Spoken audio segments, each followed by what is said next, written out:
One. Okay, generative energy 103 with Georgi Dinkov. And I was just explaining to Georgi and the chat that the first 6 months of this year were very bad because I had 2 dogs and didn't get any sleep. And then Georgi was telling me how difficult it was to have children.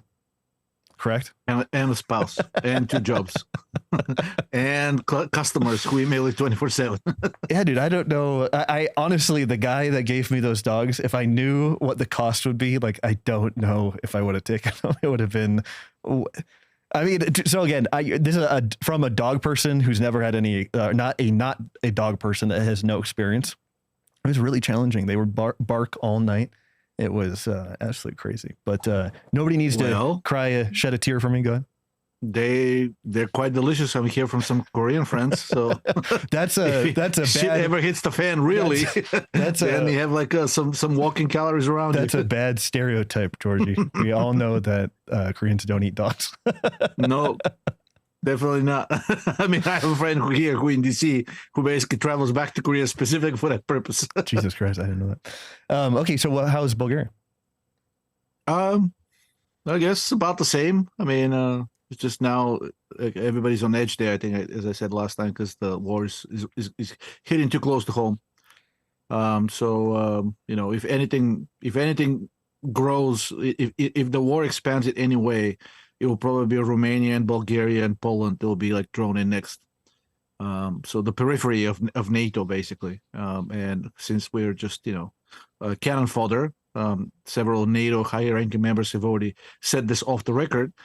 Everybody in Bulgaria kind of, you know, knows that and expects it. So they're, you know, afraid that this thing has no solution, as you and I have talked many times. And when the escalation comes, and I think everybody, at least in Eastern Europe, thinks escalation will come. You know, these smaller peripheral countries will be, you know, the first to be thrown under the bus. Like same with the Baltic countries too. Like, people are feeling it in what way, or they're just getting nervous that this thing is not over yet? Oh, I mean, it's basically Bulgaria. You know, so Bulgaria officially, the population of Bulgaria is anti-war. They don't want to go to war with Russia. But behind the scenes, the government, being very, very pro-NATO, and actually handpicked by foreign embassies. There was this scandal recently. I don't even know why it was considered a scandal.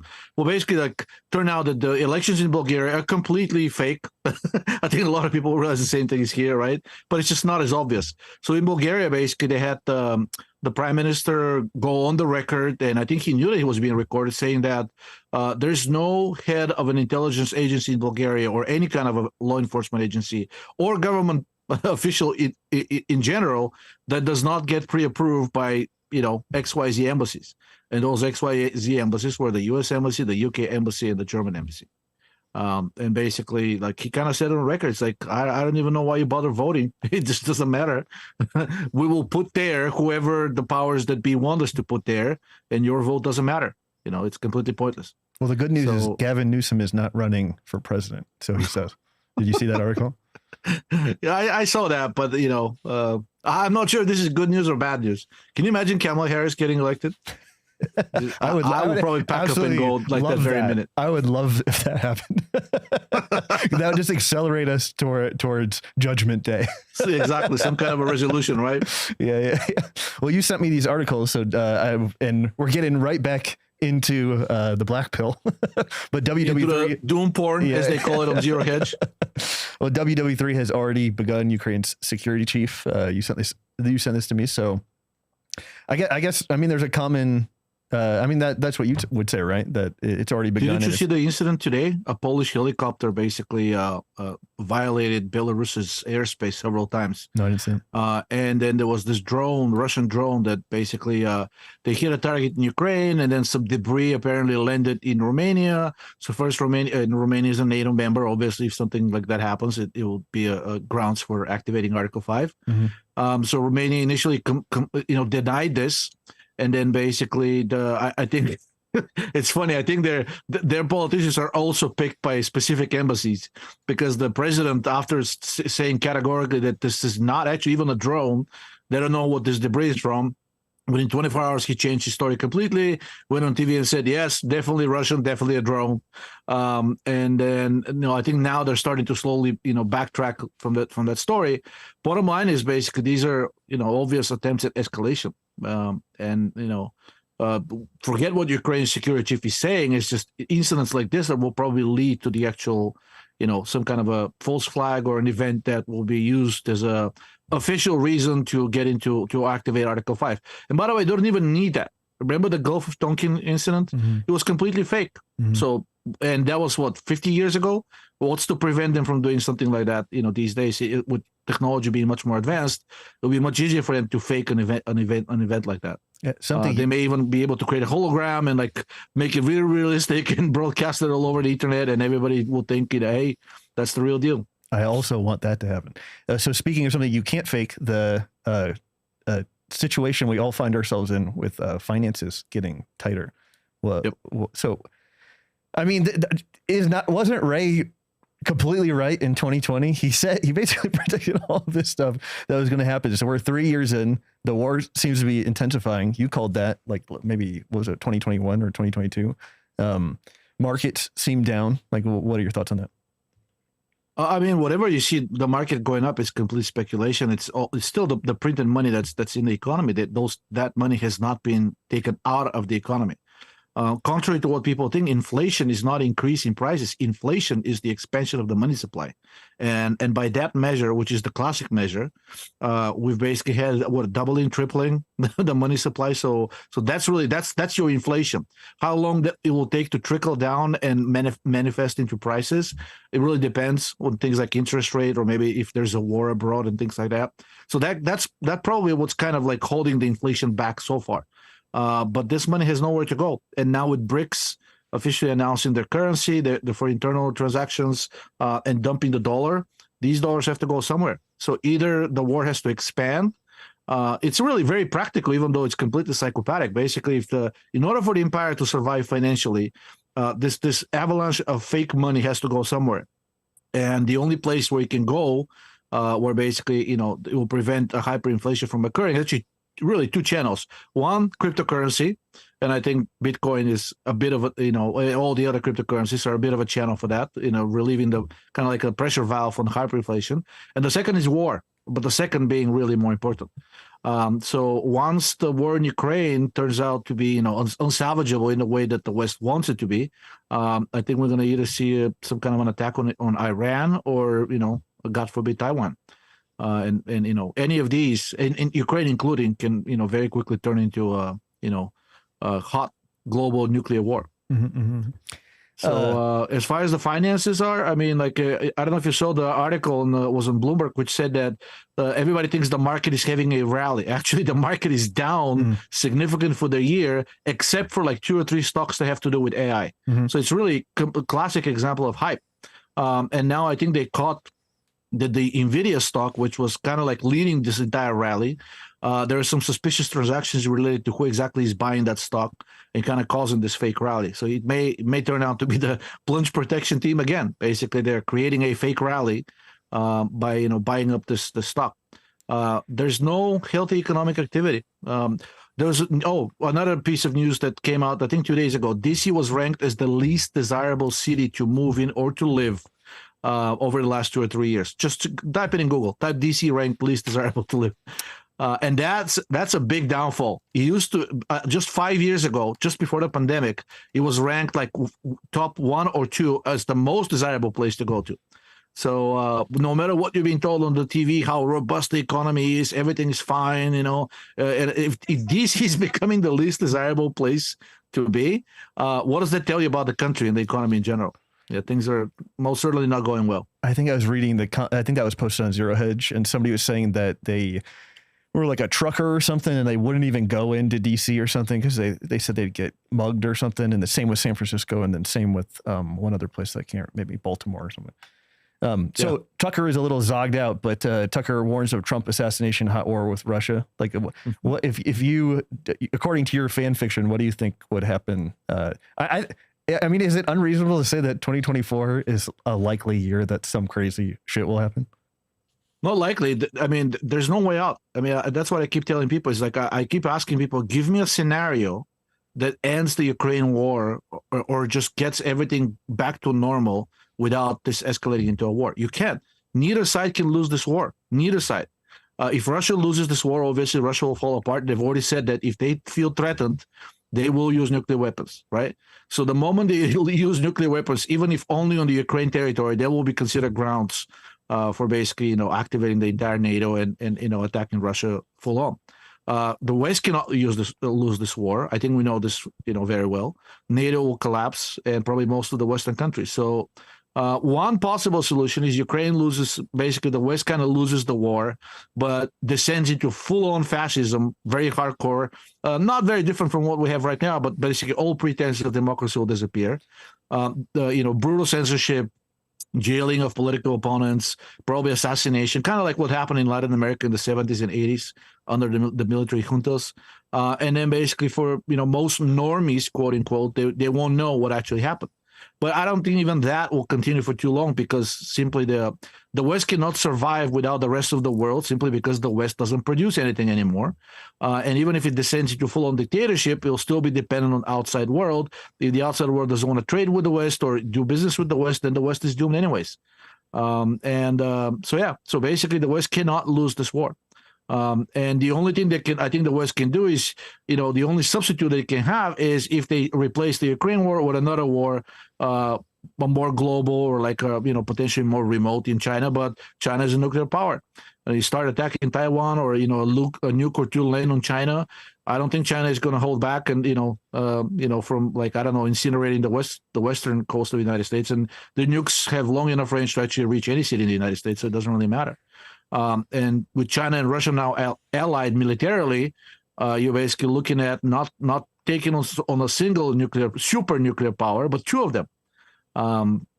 So really, I just don't see what the solution out of this can be. Economically, the West is done. It's finished. AI is a complete, I don't want to say disaster, but it's laughable. Yeah, sure, it will replace a lot of jobs, but only because these jobs were useless to start with.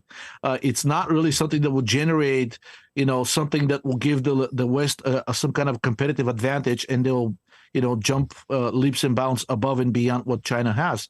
Did you see the news about the chip? Basically, after the U.S. imposed the sanctions on Huawei and all the Chinese companies from using some of the latest chip technology, China apparently, in a matter of, they probably had it under development anyways, but within a few days, they made this announcement, and now the latest Huawei phone has a chip that basically rivals the latest one in the iPhone, completely home developed. And the response from the West was, well, you violated the sanctions.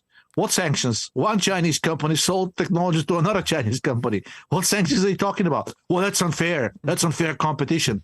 Well, tough titties. That's how the game is played. So all of these sanctions, once again, as we see in Ukraine, are having the exact opposite effect. And basically now China has by being forced into the corner, China now has completely homegrown technology sector, which rivals even at the chip level, the Western one. And that was probably the one remaining discriminator that the West had that was still kind of like, being more advanced than China. So I don't know. I just don't see what the West can do economically. It has nothing left industrially. All it has is big tech. But as we know, big tech, actually, if you look at big tech's budget, like a good chunk of it actually comes from government contracts. Mm-hmm. So ultimately, we're on our way to full-on fascism, the merging of big tech with government, which is more or less already happening, has happened functionally, just not structurally yet, or at least officially. And, once the economy is down the drain and nobody's really employed in a productive activity, I don't see what else the West can do except the two options. First, brutal crackdown at home on any dissent, because they don't want the whole system to collapse, and maybe CBDCs will be tried at that point. And two, war abroad, because even with the crackdown at home, first you're risking civil war, and I think even the elite doesn't want that yet. It's because they can get burned in that too. Two, even with the brutal fascism and crackdown, you can't hide the fact that the West is economically finished. So the only way to conceal that is basically by launching a major war somewhere. and then you can blame everything on the war. Either that, or I don't know. It would be stupid to try the virus thing again, but I wouldn't put anything beyond them. So maybe that's option number 3. Well, that was Putin's inflation. Remember, they were trying to blame. Yeah, that on Putin's price hike or whatever. Yeah, Putin's inflation. But you know what? All you have to do is actually put on the Apple Vision Pro, and you'll just forget about all this. I know. Yeah, exactly.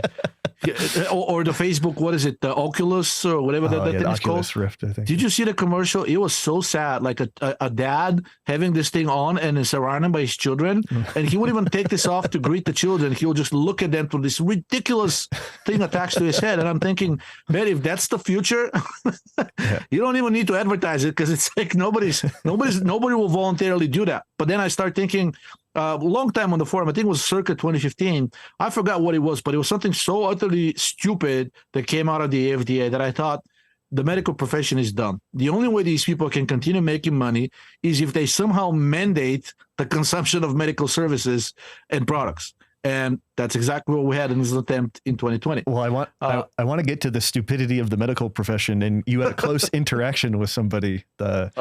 We'll get to that later. I do want to ask you if in DC, are you seeing people in masks? Like, it does seem like this is some.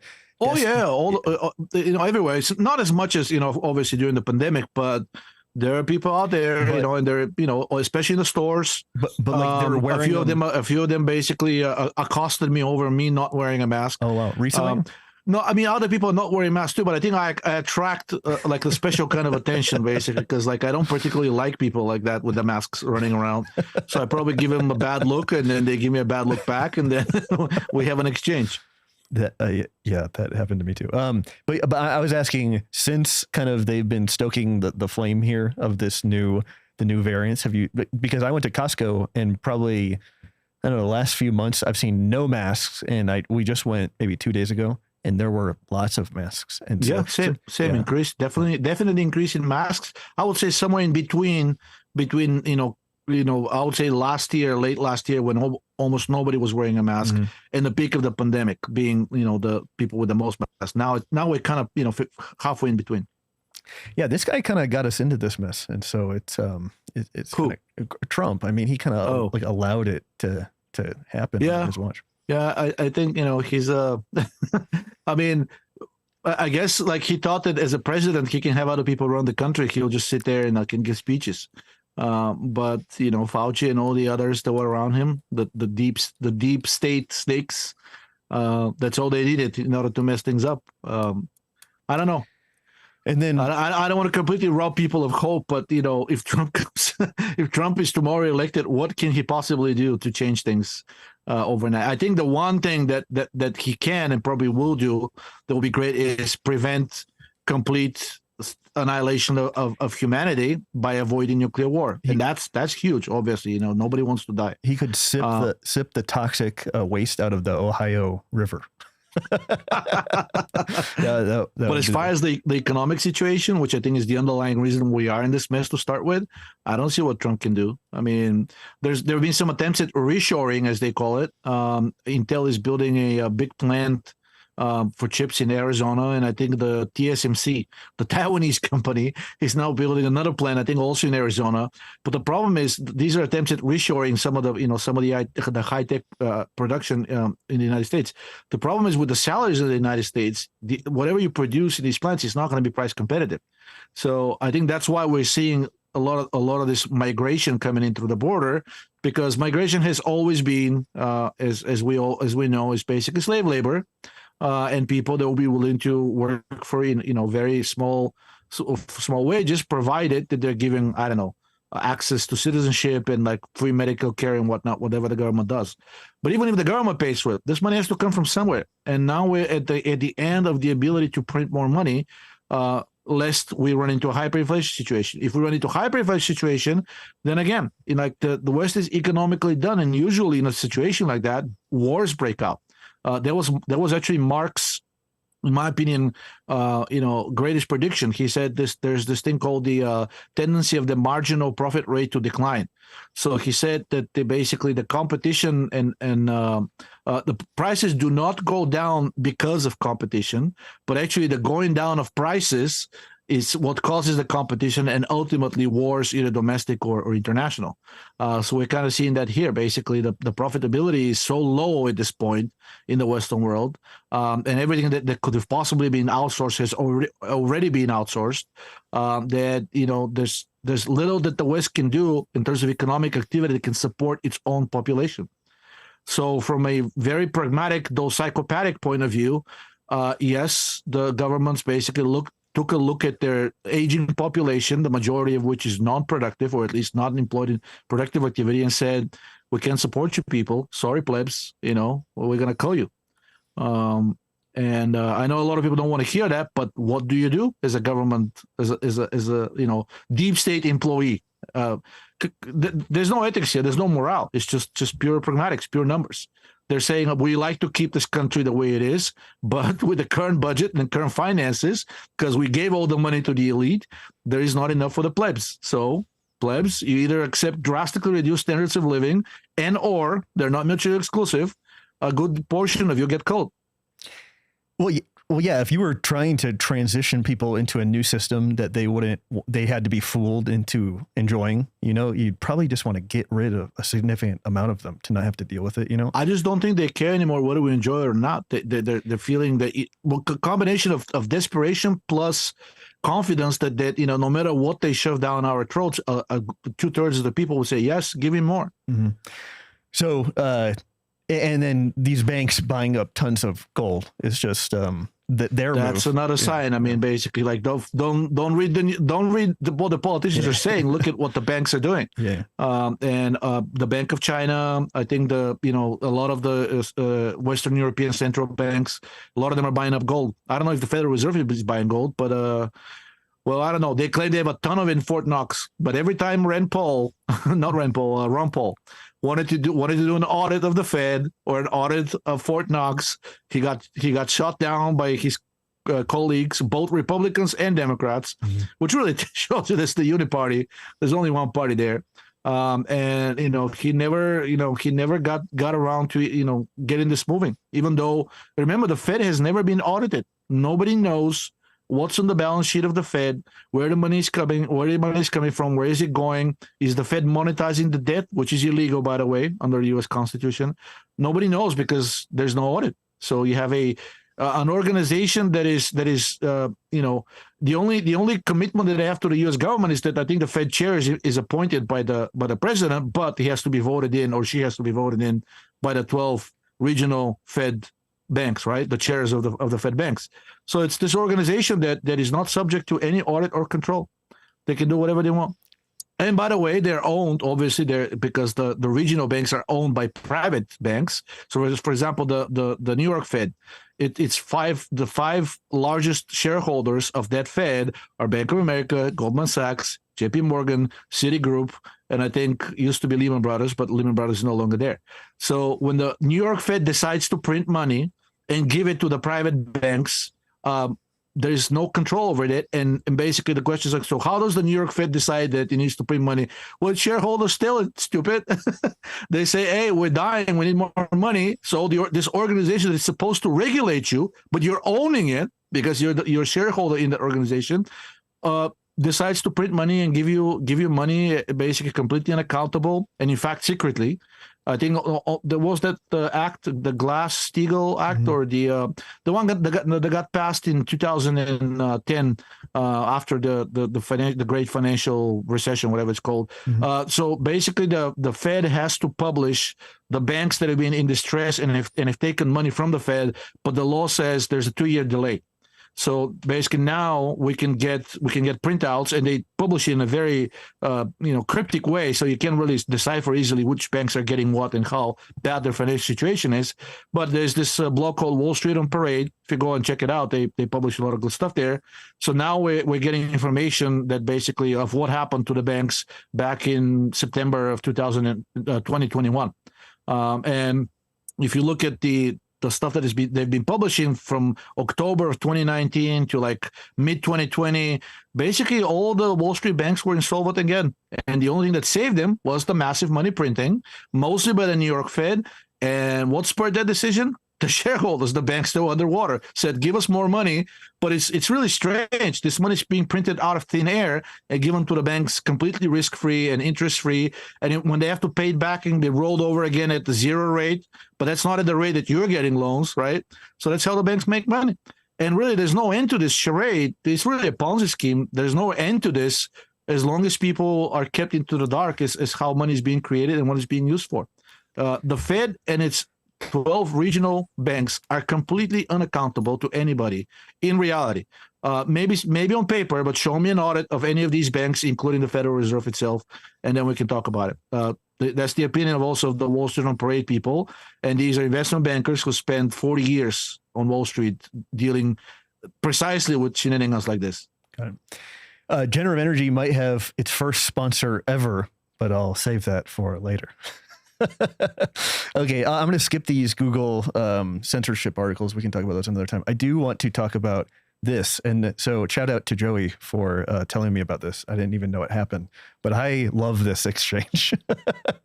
Oh, with the nitric oxide doctor? Yeah, Dr. Nitric. And so did you check him? Did you check that she has a company that pushes nitric oxide supplements or like I mean, or I'm not surprised. Yeah. But why would be so gung-ho about nitric oxide unless he has some kind of skin in the game? That's what happens if I was Danny Cortisol. I think it would be a big problem. But anyway, so give me a breakdown here. You post nitric oxide causes autism blocking, no reverses autism.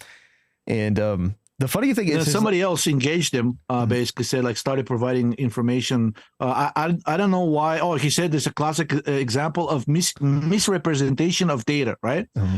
But it's like, once again, it's not me saying these things. I'm actually quoting the study, and these are also doctors, right? So you may dislike Georgi all you want, but if Georgi is simply quoting a study which says nitric oxide causes autism, and actually they did block the nitric oxide synthase, and then they reversed all the symptoms of autism, then there's very little room for argument here unless you can present data that shows the exact opposite, of course, which he didn't do. This is he says misrepresentation, and other people started jumping on him and saying, like, hey, how about this, how about that? and then he kept basically saying that the classic answer is either you're a layman or I'm not even going to bother trying to explain such complicated and convoluted things to layman, right? Or misrepresentation. Those are the answers. Usually the doctors that don't want to see the evidence, the contrarian evidence, that's how they shut you down. So we kept exchanging, these messages, and every single time I sent him something, like especially the nitroglycerin. So that's a classic example of nitric oxide being actually bad for the very thing that it's actually prescribed for. Nitroglycerin is one of the oldest drugs for angina. It's a nitrate, so it's a precursor to nitric oxide. And because of its vasodilation properties, it's been prescribed since the 1960s, if not even earlier, as a treatment for angina because it raises nitric oxide, it vasodilates, and then you get less chest pain. However, there's a study from Stanford which shows that if you take nitroglycerin chronically, you get much worse and actually deadlier heart attacks. So I said, do you care to explain why taking nitroglycerin would worsen cardiovascular outcome? And he said, nitroglycerin is not nitric oxide. Thank you. And I said, are you serious? Yeah, smart. Yeah, of course, awesome. It's not nitric oxide. So I said, are you serious that, it's one known mechanism of action is nitric oxide elevation? And then he says, no, it's not nitric oxide to blame. It's the conversion of nitroglycerin to nitric oxide that goes astray. And this causes resistance to nitric oxide somehow. And that's really why nitroglycerin is bad. And then I had other studies. I basically found out, he said, I think he concluded by saying, oh, you guys keep doing anti-nitric oxide stuff. I'll keep doing the nitric oxide stuff, and let's see who lives longer. And then I immediately just type in Google Arginine lifespan or like nitric oxide lifespan. I think you remember the study that I posted on the forum a long time ago. It was called the nitric oxide theory of aging. Oh yeah, by McCann. Yeah. I kept posting all these things. He ignored me completely.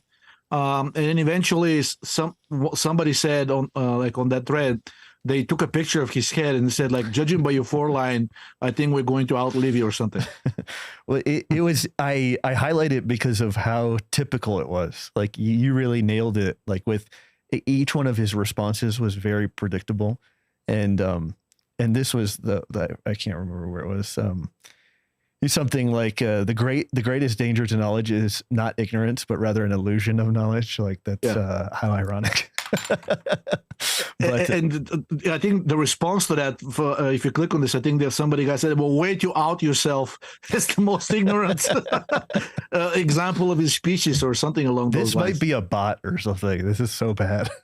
No, it's not a bot. If you look, I mean, the account may be a bot, but this doctor, if you Google him, you'll see that he has a company peddling elevation of nitric oxide. I forgot if it was through supplements or inhalation or injections, but he has a nitric oxide boosting company.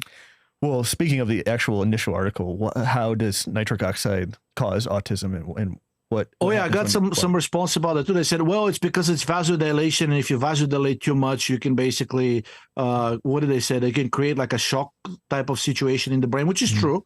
That's why methylene blue is used as an anti-shock treatment, because it opposes nitric oxide.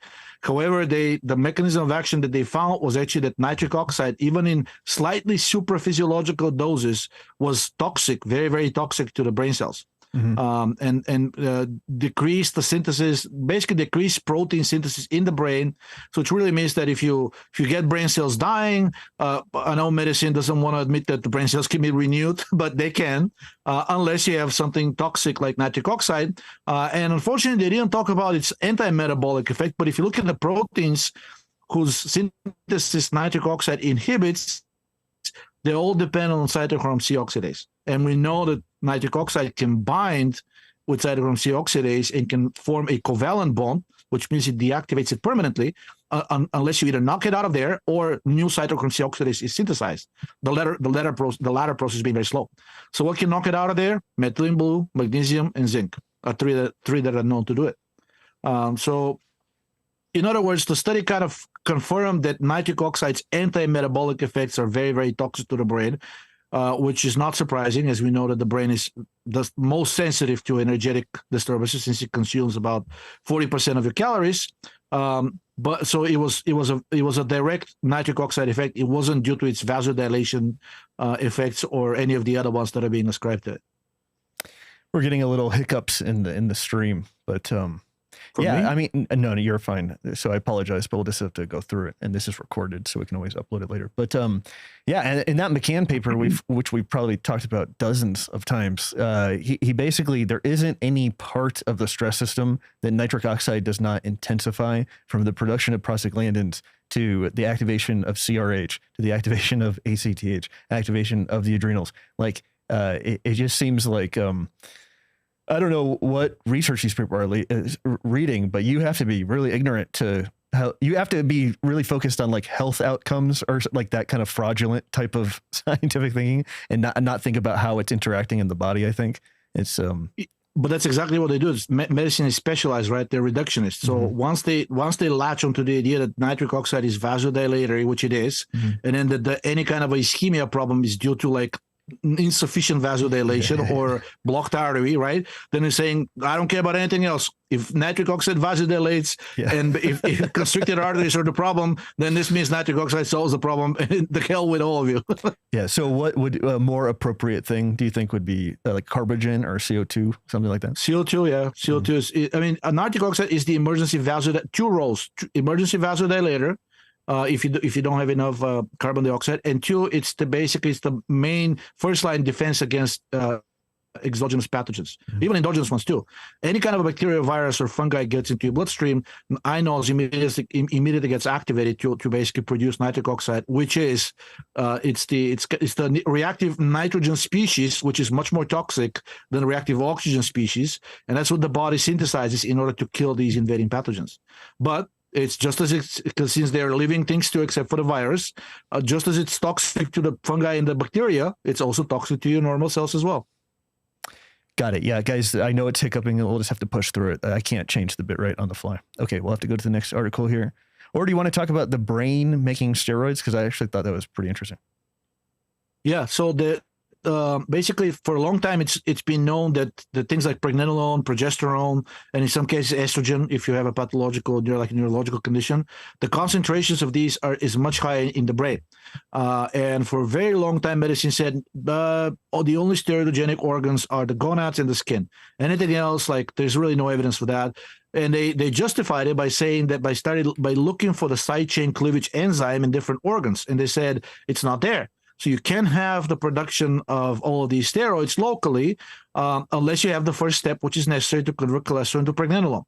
And then they said, so this means that basically this accumulation of all these steroids is occurring somewhere. I mean, the synthesis is occurring somewhere else. Then it's just getting transported to the brain. That's why they're accumulating there. So this study basically found that the first step in the brain only, specifically, the first step from pregnenolone to cholesterol, from cholesterol to pregnenolone, it's not done by the side chain cleavage enzyme. It's done by something called cytochrome 1B1, I think. Cytochrome P1B1 is the actual enzyme. Mm-hmm. And basically, that is the enzyme, I think, that is also involved in converting cholesterol into vitamin D. And one of the steps. So that's cholesterol into pregnenolone. And from there on, they also demonstrated that different enzymes that are down the steroid chain, which means that in all likelihood the brain can produce its own pregnenolone and progesterone, corticoids. And then as far as the estrogens, I think Ray said several times, and I've seen quotes in other places to say every cell in the body expresses aromatase, which means the brain is a complete steroidogenic organ, which conversely means that if there is some kind of a autism in the brain, let's say localized to the brain, you get the exact same systemically autism, which means, loss of the protective steroids and elevation of the emergency steroids such as cortisol and estrogen. So you think the brain making pregnenolone, progesterone, DHEA, et cetera, is that mainly for like ordering water in the cells of the brain, like to stabilize cells, do you think? Promote and controlling the metabolic rate, basically the DHEA, the progesterone, they're in couplers. Mm-hmm. So basically if the temperature of the brain falls, usually people experience like a shivering reaction, mm-hmm. but if sometimes they measure the temperature and it's not elevated, yet mm-hmm. they still feel like the shiver, right? Mm-hmm. Which means that probably the brain, what it's doing is raising its own temperature by increasing the synthesis of these steroids, mm-hmm. because really it's the temperature of the brain that's crucial for keeping you conscious. Mm-hmm. I mean, you drop the temperature of the brain sufficiently and you're going into hibernation. There's a book called The Hot Brain, and I leveraged it when I was writing an article, but it's pretty solid book. It's called The Hot Brain, Survival Temperature and the Human Body. And they're basically saying our evolutionary achievement was a hot brain. And so to negate that with jumping in a cold river or something in the name of health is, it gets pretty funny, but yeah. Okay, so I think that's also one of the explanations for why we are bipedal versus all the other animals that are walking on all fours. Oh yeah, it allows you easier control of the brain temperature. So basically, you dissipate, I think, less heat, mm-hmm. and then more can stay for the brain. Oh wow, I didn't know that. So you're saying my dogs aren't that intelligent when they try to eat my chickens and things? Well, if you put their heads into a pressure cooker and you heat it up. Oh no. Okay. Oh no. Stop. It's not good. Cache is full. Okay, I guess we'll just have to keep cache. It's my ATEM unit. This is crazy. You know what I think it is? I think it's throttling from my ISP because it really doesn't make any sense using that much of the bandwidth. The federales are watching you, Danny. You thought you're going to escape the empire in Mexico. No, it's the backyard of the empire. I don't know. I'll have to work on it, but we'll just keep going because we're recording locally. I apologize to the watching the stream. Okay, well, why don't we do a little advertisement for ID Labs? So when you were in Bulgaria, I actually ordered quinone, and I should have emailed you, but I 2 bottles. I probably would have ordered 10, but yeah, man, I use that stuff. We had a limit because I was in Bulgaria and there was a limit of the inventory. So now we've lifted it. It's not 10 bottles, but I think you can do like 5 or something. That's what I figured. So it was just a bad time to order. But I've been using that every night before bed. I put about 30 drops. So hopefully, possibly the equivalent of 6 milligrams or so. And dude, I put it on and I get extremely tired. And with progesterone and DHEA. I sleep like a baby with vitamin K. Yeah, it's it's one of the things that's become more indispensable, especially for my 6 months of hectic sleep. Did you see the article? It's actually one of the things that I posted recently, that it lowers blood pressure in humans. Oh yeah. That must have been one of the topics that I kept getting. I've been getting emails for years about this, and I think even Ray caught some heat because of that. But he said, like, there was no, even on the Petarian website, remember there was this guy, Dewitt was the guy who was defending Ray, and there were a bunch of detractors. I have never seen any evidence about vitamin K ever lowering blood pressure, nor is there any known mechanism for which it can do that. And then Ray gave a couple of case studies, so like reports saying that, he knows a person of a person firsthand who took, like, I think the first time 200 milligrams or something, was a really hefty dose. His blood pressure immediately fell down, and then after that basically normalized. I know there's a published case study with MK7, not MK4, MK7, causing actually dangerous hypotension in this woman that took it. And then there's more recently been studies showing that vitamin K can decalcify the blood vessels, and which means it can allow them to expand at will much more easily, and the body can regulate the blood pressure more easily because of that. I think that's the main mechanism of action. Got it. Yeah, I think Ray had mentioned on one of the interviews that, like, somebody was asking him about hypertension, and he said at the time the Thorne was like basically the only vitamin K product, and he said to do a dropper for hypertension. But I mean, I don't need much convincing because it's so obviously. I can't count the number of emails that I've gotten that basically have used that statement of Ray's as a evidence that he's a charlatan. They said, like, he could have said taurine, or he could have said, I don't know, something, a vitamin E or something, vitamin D. But why did he say vitamin K? The one thing that has no evidence about this in regards to blood pressure, and there's no known mechanism. It turns out there is. Doesn't it affect aldosterone? So, like, wouldn't the mechanism be pretty plausible? I don't know. But also, like any quinone, if it increases the oxidative phosphorylation and the synthesis of CO2 in the Krebs cycle, that by itself will basically be vasodilatory, and you're going to get essentially the nitric oxide effect, but from carbon dioxide. So that's another mechanism of action. Anything pro-metabolic is likely to, depending on basically how hypothyroid you are. Initially, if you're very hypothyroid, it may raise your blood pressure, but over time, as your health normalizes, then blood pressure should come down. It's not good to have chronically low blood pressure. That's usually a sign of a heart problem. Got it. Okay. A lot of people think that having like a 90/60 is really like a gift from heaven. They can drink all the caffeine and smoke all the cigarettes and do all these crazy things because, they have so much room to raise the blood pressure too. But vast majority of these people eventually find out that they have like a heart valve problem. Just the heart just can't pump hard enough in order to supply the periphery with blood.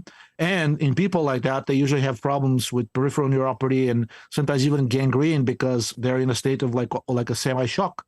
Because the heart is weak, you cannot get the blood to the peripheral, really the distant tissues, and they're getting severe problems there and even necrosis. Got it. I mean, I was trying to do an advertisement for Idea Labs, and then you took it into useful information territory. How dare you, Georgi? But Philip does say, can you ask about blood clotting with excess vitamin K? So doesn't vitamin K have pro and anti-clotting? It does not cause excess blood clotting, but except potentially K1. I think there's some older studies showing that if you overdo K1, there may be an issue with clotting, but I think it was only in people that had a problem with their liver. So if you have a problem with your liver, chances are you'll be already prone to clotting. So in that case, and it was only K1. K2, MK4, and K2, MK7 are not known to basically cause hypercoagulation, even in very massive doses. There was a study when they were about to approve MK4, which is known as Glakay, Glakay in Japan. It's a prescription drug. So when they were running clinical trials to find out the optimal dosage, they also did a clinical trial for safety. So the dosage that they use now for osteoporosis in Japan is 45 milligrams daily. But they used up to 3 times that dosage, which is 135 milligrams daily, for I think for up to a year. There were no side effects except mild GI disturbances, but zero effects on the blood system, on the coagulation, and they looked very closely for that because they were afraid it's going to do something like that. Yeah. So I don't think you're going to become hypercoagulatory if you're taking extra vitamin K, except potentially K1, which I don't recommend people use that anyways. I think it would be better to take MK7 to take K1. And what are you working on right now? products or any studies or anything? Yeah, there's a product. I mean, they have the raw materials here. I just don't have enough time to release it yet.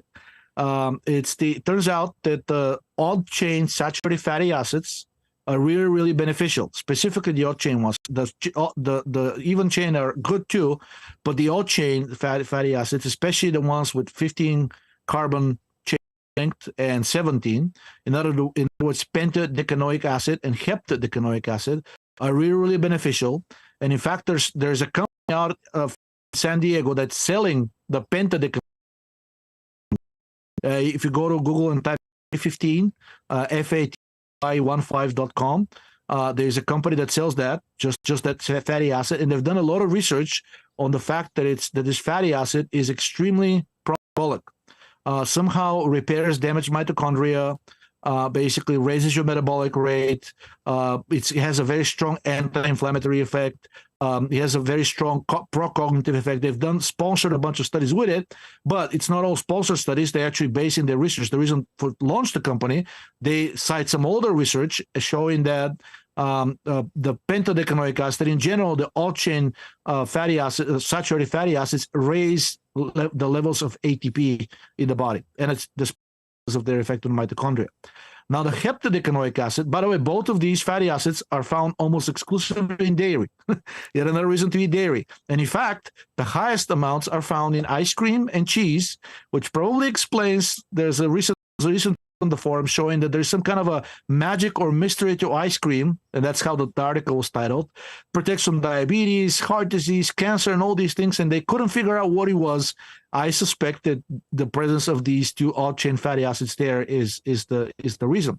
So another name for the heptadecanoic acid, the 17 carbon chain one, is margaric acid, and margaric, I think, is a Greek word for butter. So that's where these fatty acids are coming from. So with margaric acid, they actually have a study with dolphins.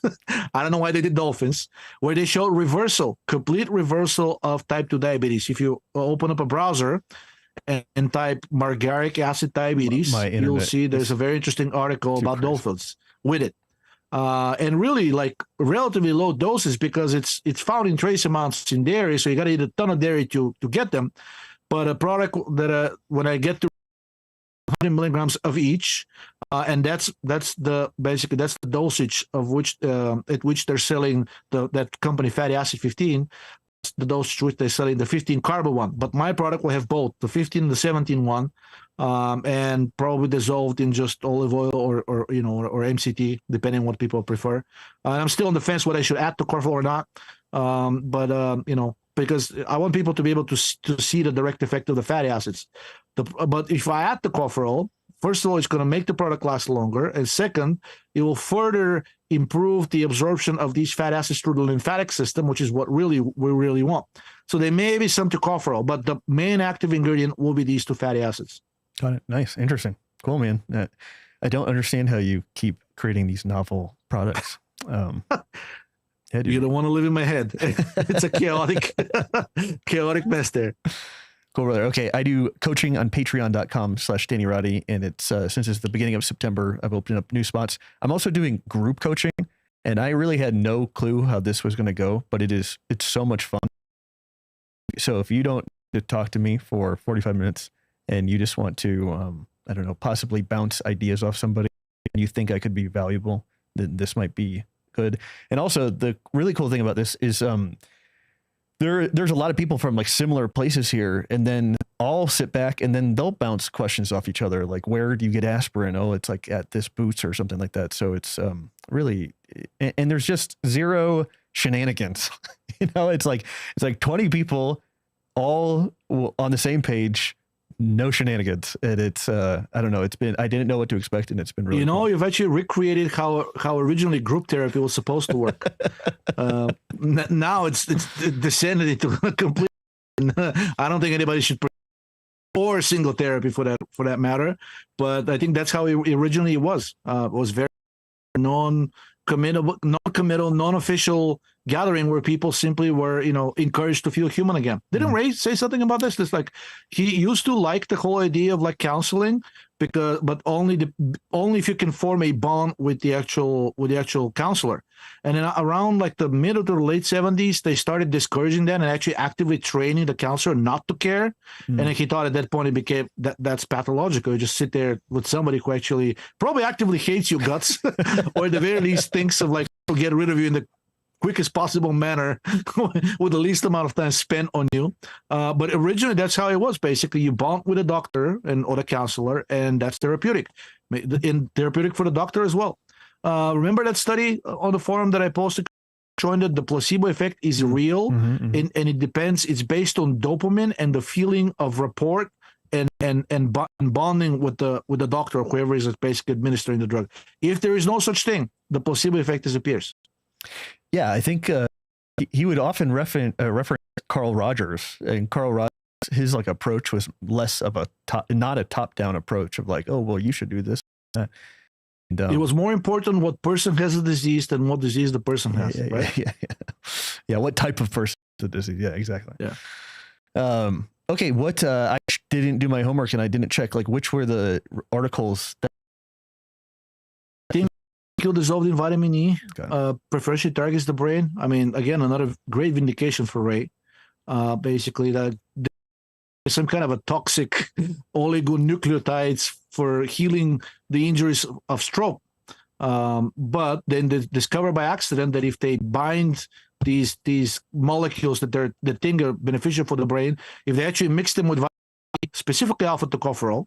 I have to do more research of why they didn't use some of the other isomers, but I think I know because the transport protein for vitamin E is preferential for alpha tocopherol. It does not like the other isomers as much.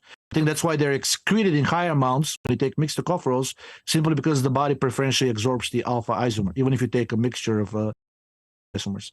In any event, they found out that if you mix whatever molecule you want with vitamin E and then basically administer it, it not preferentially goes to the brain, but also preferentially goes to the site of injury. And I thought of progesterone and pregnenolone being tried for traumatic brain injury, and Ray writing about all of their benefits for the brain, specifically for neurological disease, Alzheimer's disease, stroke. I think he mentioned a couple of times too. And if that's the case, then basically his decision to dissolve them in his original product. And I think he has a patent on testosterone and DHA as well.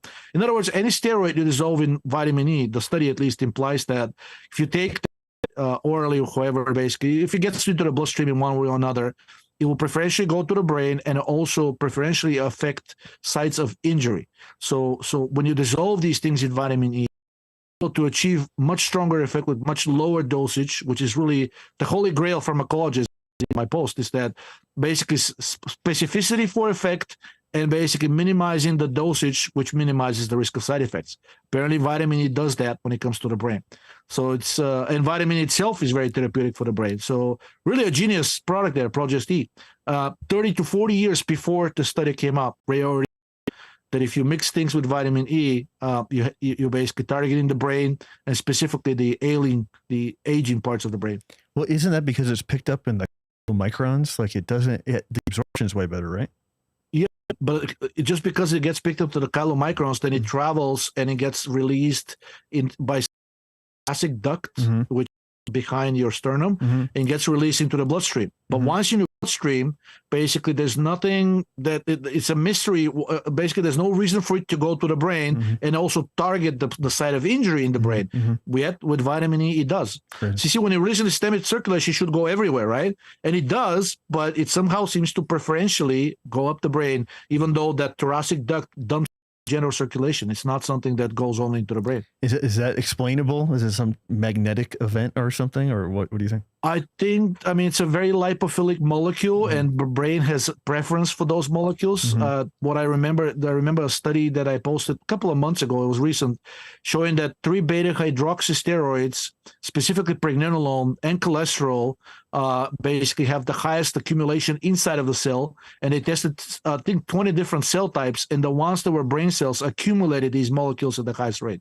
So I think the brain simply being like a 92% fat or whatever it was, it's a very lipophilic environment, and things that are basically lipophilic will end up going into the brain.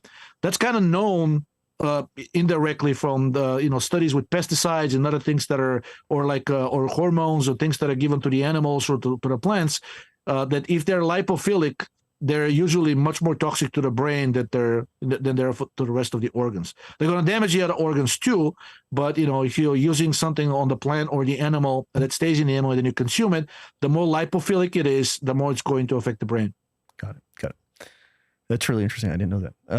Okay, let's go to what else? The vitamin D game changer for patients with GI cancers. This is hard to believe because it's so toxic, but I'll entertain you. That's exactly what I thought. and of course, a handicap study. They're really nefarious. I mean, medicine. I don't know what else to call it other than a direct fraud at this point. So they only use 2,000 units a day. And if you remember that study that a couple of years ago showed that the original calculations on which the RDA was based were erroneous, and thus the daily estimated needed dosages for most people were underestimated by a factor of at least 10. So when they say 400 units, which is the current RDA for an adult, they really mean 4,000, at the very least 4,000. And that's maintenance dose. That's basically to keep you healthy. For somebody with cancer, I don't see why wouldn't they use an even higher dose. I know why, because the hospital protocols say vitamin D is toxic. It's rat poison. You shouldn't be giving it to anybody in dosages higher than 400 units. 2,000 units is a high dose. I kid you not. 2,000 units daily is considered a high dose vitamin D. But they're actually published. I think I sent one of them to you, of a person with end-stage pancreatic cancer, where basically she started taking 50,000 units daily, and the cancer completely stopped growing, and the metastasis disappeared. And she, to this day, she's alive and in full remission by doing nothing except taking vitamin D at 50,000 units daily. No hypercalcemia, even though people with cancer, advanced cancer, usually have, it's called hypercalcemia of cancer. That's because the tumors produce something called parathyroid hormone-related peptide, PTHRP, and it acts like parathyroid, so it starts leaching calcium from the bones, and it can, eventually it can even cause death because of the hypocalcemia. So almost all people with advanced cancer have some degree of hypocalcemia. So taking 50,000 units of vitamin D, if the medical people were correct, that should have killed this woman. It didn't. In fact, she's, again, I think 3 or 4 years later, she's still alive, still kicking, and I don't think she'll ever go voluntarily to see a doctor again. Well, for Ray was go ahead. So this study basically looked at people with a number of different GI cancers. It was stomach, in other words, gastric, colon. There we go. I've highlighted them in red, I think. Colorectal, gastric, esophageal, and small bowel cancer. Yeah. So for all of these people, taking vitamin D at 2,000 units daily basically reduced the rate of relapse and death by more than 30%.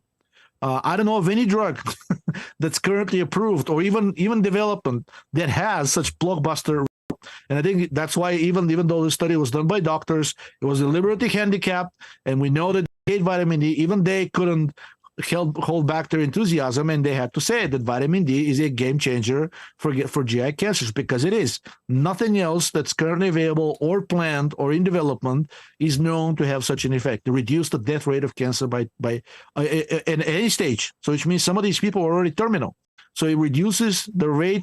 So another way to word this even more strongly is basically it reduces the death rate by 30% of even terminal patients. In other words, people who are being told you're 100% dead. Vitamin D says no, you're only 70% dead.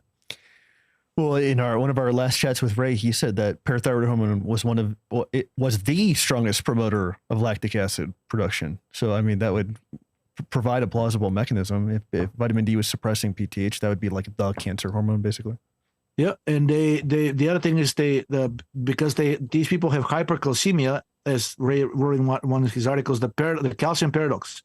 Because the older people and people with cancer have elevated blood serum, they have elevated serum calcium, they're being told by doctors to calcium consumption. So if they actually, but in order to suppress the parathyroid, even PTHRP, you do need the calcium. So that's the calcium paradox. You already have too much calcium, but the way to get it down is to eat more calcium, right?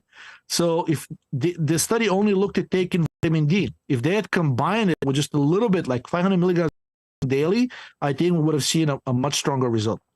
Yeah, I had a podcast with Ray, and I read this to him. It is extremely important to realize that calcium deposits in soft tissues become worse when the diet is low in calcium, and that applies for vitamin D as well. And I read that to him, and he's like, yeah, it's horrifying that nobody knows that in the medical world.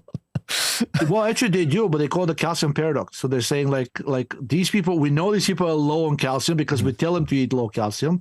Their calcium is high in the blood and becomes, lodged into their soft tissues, and we don't know how to get it up. Yeah. Well, one way is to eat more calcium. Another way is to take vitamin D, and probably the way that the method for which we already have sufficient evidence is vitamin K. At the very least, we'll take it out of the soft tissues and dump it back into the bone. But unless you restore the dietary intake of calcium to normal, neither vitamin D nor vitamin K will ultimately save you, because you just be cycling that calcium, and it's not a good situation. It needs to stay in the bone, and in order for it to stay in the bone and go into the bone when eaten, parathyroid hormone needs to be low, prolactin needs to be low, estrogen needs to be low. So again, we're going back to the metabolic rate and dietary calcium. Stop me if I've brought this up to you before, but I feel like I brought this up to everybody except you, but I could be misremembering. But is it interesting that we don't know the full details, but with Ray's diet towards the end, presumably restricting milk and cheese and things like that if he's getting 50 or 20 grams per day. But the thing that I'm thinking about a lot is that he was probably in a positive calcium balance because he was eating so much carbohydrate. He was eating so much fructose. And that was helping, despite not getting much calcium, he was probably depleting phosphorus and maintaining a positive ratio. And it's kind of interesting because you could try to do that through eating lots of milk and cheese, or you could try going to 600, 700, 800 grams of carbohydrate and basically doing the same thing, but decreasing those amino acids, eating a shitload of carbohydrate, and it's just retaining a lot of the calcium. Yeah. Yeah. The other thing, well, I think also because I think he said towards the end that last couple of months he was eating a lot of cooked vegetables. If they're of the green kind, they have a ton of calcium in them. So basically, you are still getting calcium. It's just of a different type. I apologize if I brought that up before. I just always think about it. But yeah, man, that was. I wish I could talk to him about it more. Okay, we'll get just one or two articles here, then I'll let you go. I know it's really late there. Let's go to what else? Pick? I don't know. I think the ones that I posted since we last talked, last 10, 10 total. Got it. What about stress injury, mitochondrial dysfunction? Yes. Let me just look at this one. De-differentiation, even cancer. Oh, yes. So basically, they demonstrated that if you block so if you increase the production of reactive oxygen species, that's sufficient to actually get a cell to de-differentiate. In other words, taking this to the extreme, produce sufficient amount of ROS, you're going to get cancer. And even mainstream medicine is kind of, I think they're recommending, they're saying okay, if you don't have cancer, it's good to take antioxidants, even though you're actually in a reductive stress. It's good to take antioxidants because it's going to lower the risk of cancer. However, if you already have cancer, it's bad to take antioxidants because when we give you chemotherapy or radiation, they actually kill the tumor cells by creating reactive oxygen species, and the antioxidants actually mop these up, and basically, things will, you're going to decrease the effectiveness of our therapy. However, if chemotherapy and radiation work by creating even more ROS, that's exactly how you're going to get the entire body to become cancerous, because the study shows that any cell that they tried, fully differentiated, can go back into the stem cell state if you produce a sufficient amount of ROS. What else increases ROS? Oxidizing predominantly fats. What else does this? Lowering the metabolic rate, like low thyroid or like high cortisol. These things that results in reverse electron flow.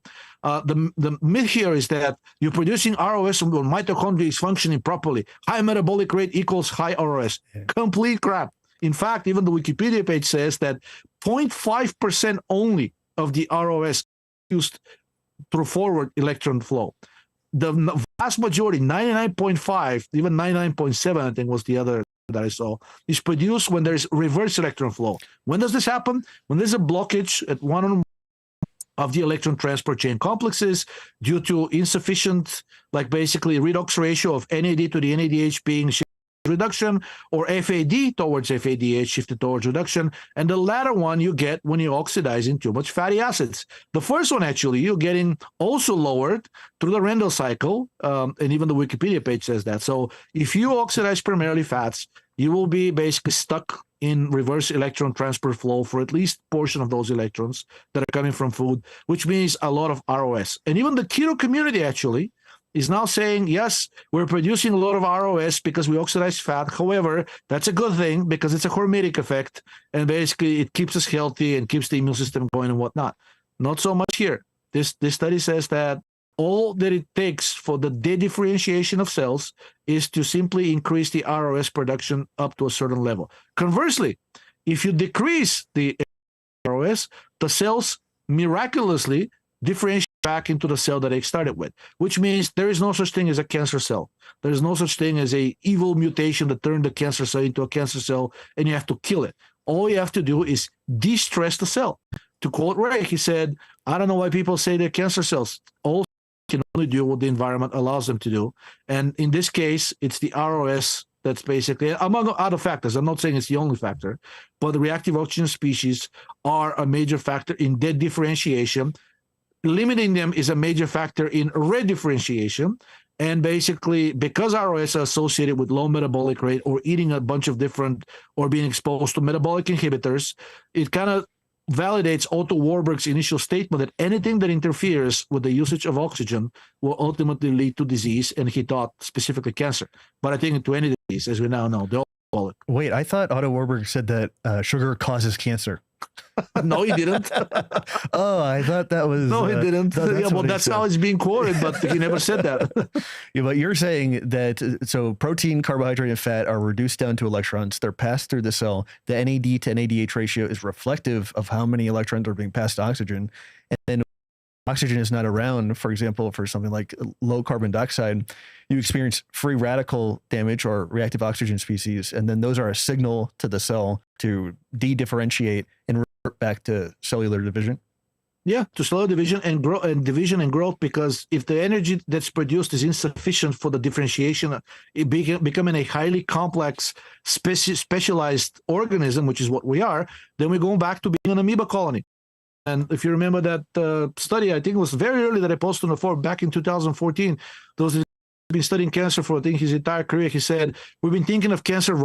It's not an alien species. It's basically what life looked like on Earth 2 billion years ago. So we're basically regressing to what life can be supported with happy energy production in a hypothyroid or diseased or poisoned or state or any kind of state that leads to reduced oxygen consumption or driven by the stress hormones. Got it. You know, I could keep you longer, but it's so late there. I think we should probably cut it off at that, unless you had a burning desire to talk about an article that we did not talk about. Let's see one more. I mean, like if I Parkinson disease. Yes. Yeah. The progesterone. Got it. Very good one. So basically this kind of told us what Ray has been telling us from all disease begins in, it's a quote by Hippocrates, I think it's the original quote. I think so. Aristotle believed in it. Basically, Ray has been drilling into our heads about the dangers of endotoxin and how there's now a bunch of different studies showing that Alzheimer's disease has a great connection with bird, which has connection with endotoxin. Same thing with Parkinson disease, but somehow they cannot make the connection that it's really the endotoxin molecule, even the bacteria that translocates and basically causes all of this damage into the brain, ultimately resulting in hypometabolism. So this study says, look, let's admit the obvious. There's an enteric nervous system. It's in constant communication with the central nervous system through the vagus nerve and probably through other mechanisms that we're still yet to find out. And we know that basically everybody with Parkinson's disease has severe digestive disturbances. So we know that something's going on with the digestive tract. And basically, let's see if we can produce Parkinson's disease by doing something that damages the enteric nervous system cells. And they administer a drug called rotenone, which is perfect example here because rotenone is a complex 1 inhibitor. So in other words, lowering the metabolic rate of the cells in the enteric nervous system probably causes Parkinson's disease in mice and in humans. In fact, environmental exposure to a known risk factor for Parkinson's disease. So not much there. But the good thing is that we have now official proof and admission, even though it's not widely distributed or broadcasted, is that inhibiting oxidative phosphorylation directly causes Parkinson's disease. Second good finding is that if you expose these cells of the enteric nervous system, co-expose them together with the rotenone, co-expose them to physiological concentrations of progesterone, just I think 10 nanomoles per liter was what they used in the study, it reduced the death of these cells by more than 50%. And that's a puny dose of progesterone, 10 nanomoles. So this means that only a few milligrams even of taken in the vitamin E specifically, which is also known to heal cells in the enteric nervous system, it can probably be a reliable method for preventing and treating Parkinson's disease, which is exactly what the study found in an animal model of Parkinson's disease. They didn't propose a mechanism of action for progesterone, but we know that progesterone is pro-metabolic, and since rotenone is anti-metabolic, I think that's really the canceling effect that we're seeing there of progesterone blocking the pro-Parkinson disease effects of rotenone. Got it. Crazy, man. I this is somewhat related, but this year seems to be like the year of Cascara, you know, like just stimulating bowel movements for people seems to offer great relief. And so of everything. Yeah, yep. it just and also I've been talking to people this year that would take a pretty substantial dose of thyroid, but it would not move their bowels. And you'd expect at a certain point of taking 50 micrograms of T3 or something that would stimulate, that might cause diarrhea. So it's been kind of wild that using both like vitamin D and not both, but vitamin D and thyroid and Cascara can really shift a person in the right direction pretty quickly. And in my experience, progesterone can cause bowel movement. Well, I think that's definitely true. And in fact, if you like take too much progesterone, you might have to like lower your thyroid dose. Like I've gotten into that a few times of feeling slightly hyper when not necessarily changing the thyroid dose, but changing the progesterone dose. Yeah, but since rotenone was used here to cause Parkinson's disease, and rotenone is a metabolic inhibitor, we know that endotoxin is a metabolic inhibitor. So this is an indirect proof that endotoxin is a direct cause of Parkinson's disease. So more reasons, just like I said, to bowel movement regular, because anytime you get backed up, basically, I think a lot of people know this firsthand. You get basically brain fog, right? Yeah. That's the first symptom you're getting. Then you get irritation, agitation, you can't sleep, and so on, depending on how long between going to the bathroom. But you know, having I don't know what I never asked Ray what he considers an optimal thing. Would it be like after every meal, at least once a day? He said after every meal. He did, okay. Yeah.